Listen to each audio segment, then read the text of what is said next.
Call whoever you want." The judge laughed until he heard who was on the other end of the line. They dragged him into that courtroom in handcuffs because he sat on a public bench. They laughed at his torn coat and his dirty boots. They put him on speakerphone so the whole gallery could watch him fail. They never once thought to ask who he actually was. That was the last mistake they ever made. Before we dive in, let us know in the comments, what time is it and where are you watching from? Let's start. Judge Harrison leaned forward with a smirk carved into his face. "You want me to do what? You want me to pause these official proceedings so you can make a phone call? To who? The President of the United States? Or maybe the CEO of the local soup kitchen?" Marcus held his ground, voice measured and calm. "I am asking you to follow the law, Judge Harrison. I am legally entitled to one phone call before you arbitrarily sentence me to 60 days in a maximum security county jail for the so-called crime of resting on a public park bench." The clerk snickered softly into his microphone, stroking his white beard. "He talks pretty good for a guy who smells like a wet dumpster, Your Honor." Judge Harrison laughed uproariously, leaning so far back in his heavy leather chair that it creaked, wiping a tear of amusement from his eye. "Oh, this is rich. You hear that, bailiff? The gentleman in the stained trousers and the scuffed work boots is lecturing me on the law. Tell me, Mr. Vance, since that's the fake name you gave my arresting officers, what exactly did you think was going to happen when you refused to leave the financial district? You think because you have gray hair and a sad, dirty beard, the law doesn't apply to you?" Marcus didn't flinch. "The law is supposed to apply equally. That is precisely why I am in this court today. I was sitting on a bench in front of the Sterling Enterprises building. I was not begging. I was not harassing anyone. I was simply breathing.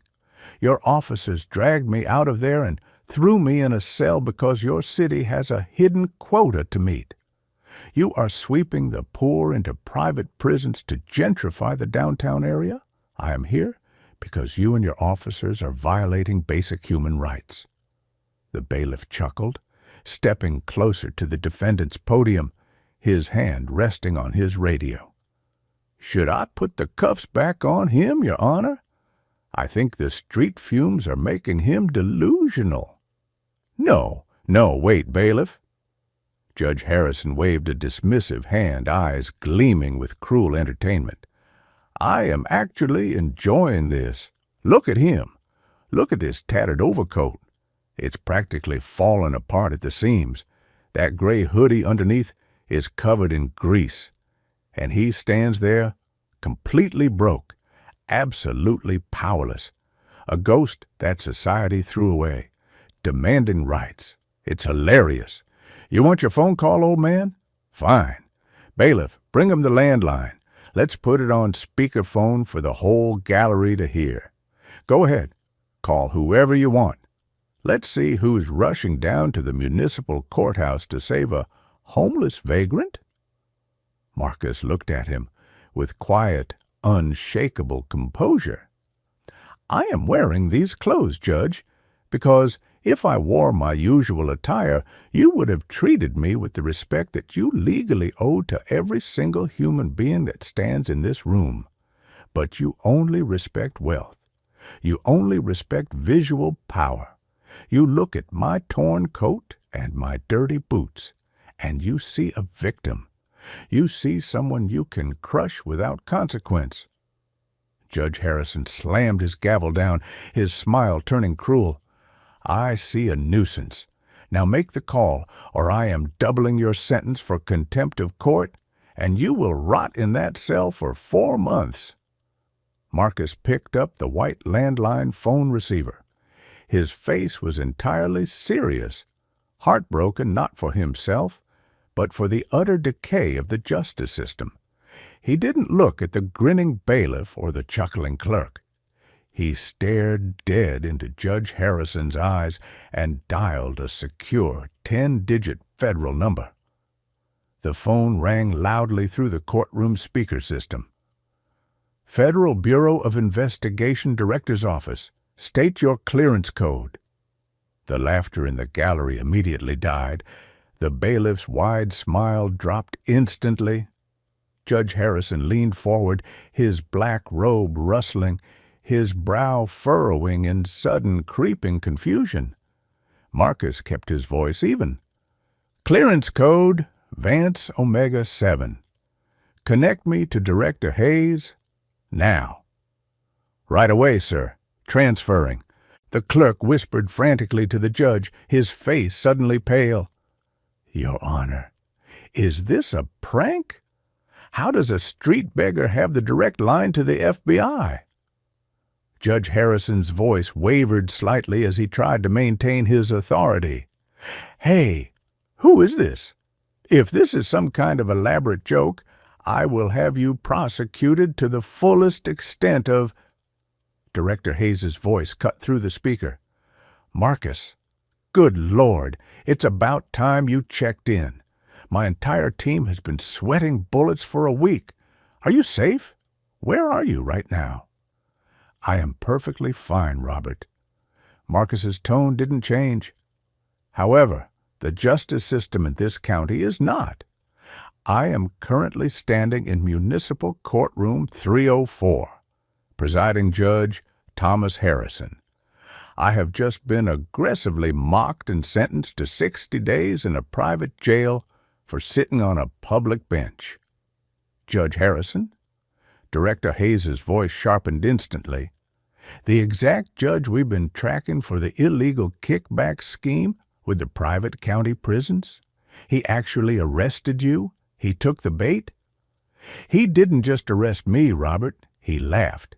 He paraded me around like a circus animal because he thought I was just a poor, homeless old man with no family, no money, and no voice. Judge Harrison shot to his feet, his hands physically shaking over his desk, his face completely drained of blood. Wait, what is happening? Who are you? What is this? Marcus turned to face him fully. I told you my name, Judge, Marcus Vance. What I didn't tell you is that I am the billionaire majority shareholder of Sterling Enterprises, the very building you arrested me in front of, and for the last 2 years, I have been working undercover with the Federal Bureau of Investigation to track corrupt municipal judges who are taking bribes from private prisons to incarcerate the homeless. The bailiff took a massive, terrified step away from Marcus, his hands shooting up in the air. Oh my God, I didn't touch him, I swear. Marcus's voice boomed with authority as he pointed a calloused finger directly at the I put on this tattered overcoat, these stained trousers, and these scuffed work boots because I wanted to see what happens to the people who cannot afford a high-priced lawyer. I wanted to see why our city's jails are overflowing with innocent people. And now I know the ugly truth. It's because of men like you. You sit up there in your pristine black robe, laughing at the vulnerable, stripping away their dignity while you collect blood money. Judge Harrison's knees. But how do I stop believing when your name still calls my pain? I'm still waiting for your footsteps, though I know they'll never come. They lied. They filed a false report. I had no idea you were the CEO. I swear to you, I'm still waiting for your return, though the stars say it's untrue. If you had known somewhere deep inside this broken heart, I still words hit the room like a gavel. That is the entire problem, Harrison. Justice is supposed to be blind. It is not supposed to check my bank account before deciding deciding if I deserve basic human decency. You looked at my clothes and decided my life was worthless. Director Hayes' voice returned through the speaker, steady and final. Marcus, the federal raid teams are 2 minutes away from the courthouse door. We have the signed warrants for Judge Harrison, the court clerk, and the entire arresting precinct. Do not let them leave that room. The clerk ripped off his black judicial robe, sobbing openly. I just typed the transcript. I just do what he tells me to do, please. I'm still waiting for your return, though the stars say it's untrue. Somewhere deep inside this broken heart, I still without a trace of satisfaction. belong. You ended your own career the moment you decided the law was a joke. You told me to call whoever I wanted. I hope you found the punchline funny. The heavy oak doors at the back of the courtroom burst open with a deafening crash. A dozen federal agents in dark tactical gear swarmed down the center aisle. The spectators in the gallery erupted in shocked gasps, scrambling out of the way. The bailiff immediately dropped to his knees, placing his hands flat on the ground. 2 agents rushed the bench, violently pulling Judge Harrison out of his chair and slapping heavy steel handcuffs onto his wrists. Marcus hung up the white phone. His voice dropped to a quiet, devastating whisper that echoed in the sudden silence of the room. Take off the robe, Harrison. You don't deserve to wear it. Outside your love, An hour later, the courthouse was swarming with federal agents and local news crews. I still see An you FBI in the agent in a distance, sharp suit like walked a up to light I Marcus, used to who was know. still standing near the Your podium. laughter shines for Mr. someone Vance, else now. your private car is While I waiting watch outside you at the rear let it exit. go. We have your change of Close clothes ready in enough the to feel vehicle. your You don't have to wear those presence, rags far anymore, sir. enough to lose Marcus my looked down at place. his stained pants and Just a scuffed shadow boots. in your Keep the story, clothes in the a car. forgotten Keep the name, expensive a suit. fading I'm walking face. out of the front doors of this building I exactly as I quietly keep watching outside you the courthouse. like The a evening sun stranger was beginning to passing set. by, Dozens of people, standing many outside of your them wearing love similar story. worn-out clothes, While holding my own cardboard heart signs, asks me carrying why. their entire lives I'm in the plastic bags, silence in the were gathered on background, the sidewalk. the one They you'll watched in never absolute awe choose, as loving Judge you Harrison, without the man who had belonging. terrorized their community for a decade, Everything was to led out lose. in handcuffs, his head hung in I shame. don't speak my Marcus hidden walked slowly down the feelings. courthouse I steps, don't reach to his gray change hair your way, blowing in the wind. so I A young bury homeless all woman, my shivering on the heartache corner in a and thin love jacket, you from looked at far him away. I voice quietly trembled. keep watching you like Didn't a the cops take you stranger away this passing morning? by, I saw them throw you in the van. How standing are you at? outside your love story, while Marcus my own heart asks me why. He reached I'm into the his deep, silence worn in the pocket background, and the pulled out one you'll never crisp, choose, pristine white loving business you card, without wearing the gold belonging, seal of his villain with father. everything to lose. He handed it to her with an incredibly warm, empathetic smile. They didn't let me out. I let myself out. And starting tomorrow morning, I'm getting the rest of you out too.